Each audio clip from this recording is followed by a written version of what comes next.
দিনের পর দিন মাছ মাংস খাওয়ার পর মাঝে মধ্যে এই খাবারটা কিন্তু খেতে অমৃত লাগে।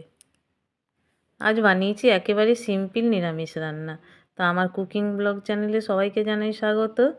ফুলকপির নিরামিষ অনেক রকম রেসিপি আছে, তো আজ একটু ভাবলাম ফুলকপি পোস্ত বানাবো। তো ফুলকপিটা প্রথমে কেটে নিচ্ছি, আর বড়ি আলু পোস্ত বানাবো। তো তার জন্য প্রথমে বড়িগুলো একটু লাল করে ভেজে নেব, আর কেটে ধুয়ে রাখা আলুগুলোও দিয়ে দিলাম বড়ির সাথে একই সঙ্গে একটু ভাজা ভাজা করে। বড়ি আলু পোস্তটা আমাদের বাড়িতে খেতে সবাই ভীষণ ভালোবাসে। বেশ একটু ঝোল ঝোল করে করতে হয়, আর ডাল লাগবে না। ওই দিয়ে ওরা, আর ঘি তার সাথে থাকে, ওই দিয়ে ওরা তৃপ্তি করে বেশ খেয়ে নেয়। বেশ ভাজা ভাজা করে নিয়েছি বড়ি আর আলু। এরপর দিয়ে দিলাম একটু বেশি করে জল, কেননা ঝোল ঝোল করবো পোস্তটা, তার জন্য।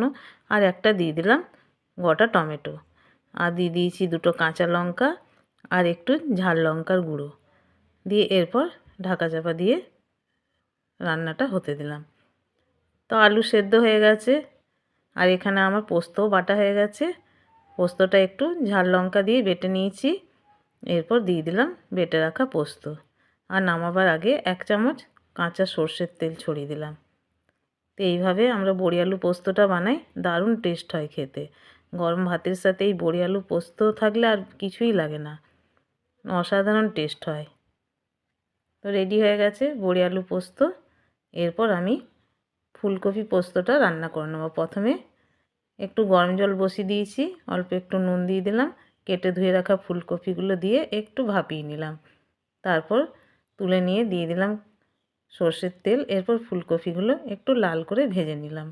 দিয়ে দিলাম বেটে রাখা পোস্ত, আর পোস্তর সাথে একটু আদা, কাঁচা লঙ্কা আর ঝাল লঙ্কা একই সঙ্গে বেটে নিয়েছিলাম। পোস্তটা একটু ঝাল ঝাল করে বানাবো। অনেক দিন ফুলকপি পোস্ত খাওয়া হয়নি, তার জন্য একটু নিরামিষের দিনে ঝাল ঝাল করে ফুলকপি পোস্তটা বানিয়ে নিলাম। সব কিছু রান্না আমার রেডি হয়ে গেছে। এরপর সবার গরম গরম খাবারগুলো বেড়ে নেব। শীতের দিন ঠান্ডা হয়ে গেলে আর খেতে ভালো লাগবে না।